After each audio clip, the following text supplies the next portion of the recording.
pengetahuan dasar tentang metode contoh itu dari metode-metode penyuluhan pertanian. Makanya kita akan mulai dari sana, tapi tentu saja kondisinya sudah berbeda dengan sekarang, tapi sudut pandangnya masih bisa kita lihat. Jadi meskipun ternyata memang tidak persis sama dengan kondisi hari ini, tapi masih bisa kita gunakan sudut pandangnya, paling tidak seperti itu. Jadi metode contoh, ya kita namakan metode contoh karena itu di dalam web Kemendes itu ada perbaikan di dalam situs atau website contoh.kemendesa.go.id. Di situ ada desa-desa contoh gitu. Nah, kemudian disebutlah itu gampangnya metode contoh. Metode memberi contoh sebetulnya seperti itu. Di dalam metode ini seperti tadi disampaikan mengambil terutama contoh juga dari penyuluhan pertanian. Ini satu teori yang muncul sejak akhir 60-an dan ini waktu itu diyakini ini mempermudah cara-cara penyuluhan. Jadi kalau kita lihat satu masyarakat itu kita bisa bagi menjadi dua setengah yang paling kiri atau dua setengah yang paling kanan. Meskipun ini kalau dari sisi statistika ini seharusnya terbalik gitu.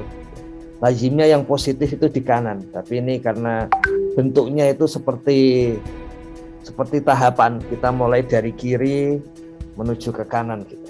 Jadi mengambil ide tentang kurva normal dari statistika, makanya kami saat ini kita yakin bahwa ini adalah kurvanya hipotetis.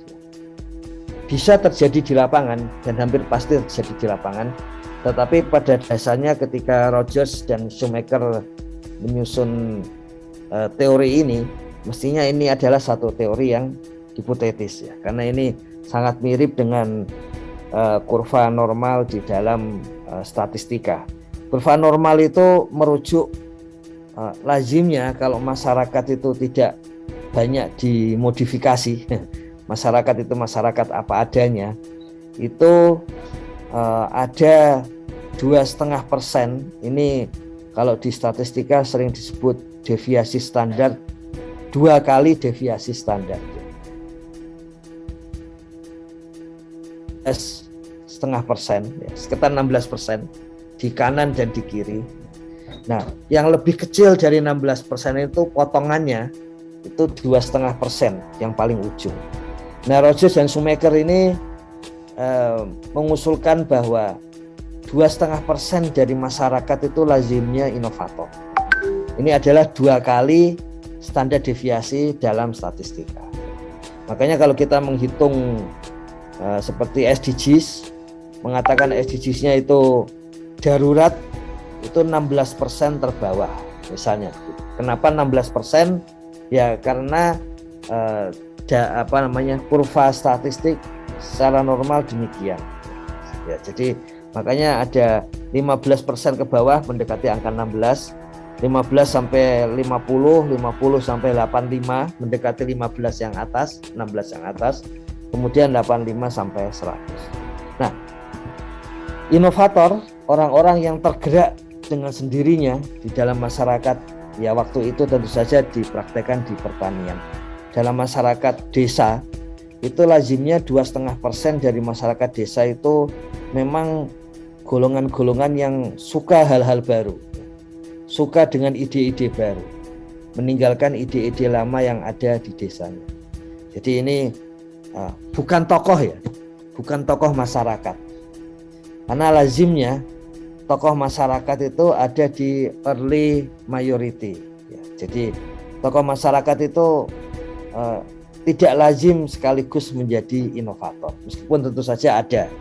Kita sudah belajar dari tokoh-tokoh bangsa di mana mereka mengelola organisasi yang sangat besar tapi sekaligus inovator, sehingga sulit diikuti oleh anggota-anggota dari organisasinya. Jadi inovator memang seperti itu, dia golongan yang selalu dianggap aneh ya, karena dia memang mendahului kondisi masyarakatnya. Nah ini secara hipotetis statistik jumlahnya 2,5%. Kemudian ketika inovasi-inovasi itu mulai oleh sekelompok kecil, mulai dirasakan kebenarannya, maka itu adalah masuk golongan early adapter.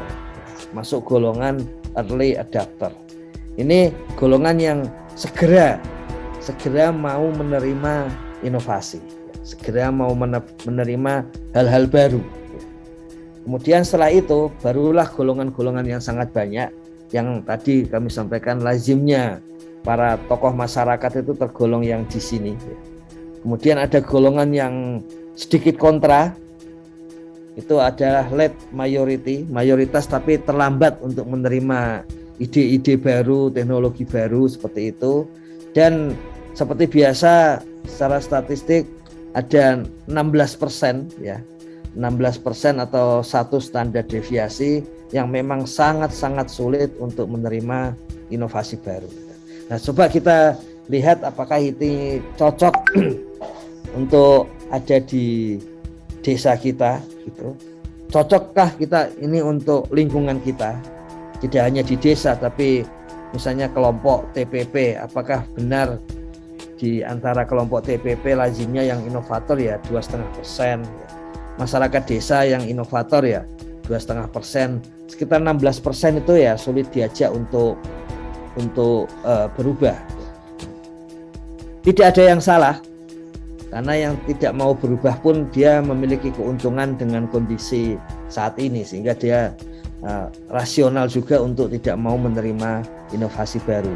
Sementara para inovator juga rasional karena melihat adanya peluang-peluang baru. Posisi metode contoh itu sebetulnya adalah mengajak lebih cepat menuju antara early adapter sampai early majority dari desa-desa di Indonesia. Nah, bagaimana ini menjadi mungkin? Ya, menjadi mungkin karena desa-desa inovator memang sudah ada. Ya, jadi sulit untuk mengatakan saat ini ya, mengatakan bahwa desa itu wilayah yang terbelakang, kemudian sulit untuk maju, budaya yang membuat ingin selalu menjadi desa tertinggal dan sebagainya. Sulit untuk mengiyakan sekaligus sulit untuk mengatakan tidak, karena toh ternyata ada desa-desa yang memang lebih suka maju ya. Di dalam desa pun tetap ada warga yang lebih suka maju. Kita masih ingat di awal-awal tahun lalu pada waktu sarapan SDGs desa, waktu itu ada kepala desa dari Bali yang dia memperbaiki kondisi pantainya, padahal saat itu tentu saja tidak ada hal-hal yang sifatnya menguntungkan secara ekonomis kalau melakukan itu, karena itu kondisi-kondisi lingkungan. Baru sekarang setelah pantainya itu betul-betul terawat, maka manfaat-manfaat ekonomis dan dan ekologis kemudian muncul dengan sangat besar. Nah, itulah inovator. Jadi kondisinya seperti itu.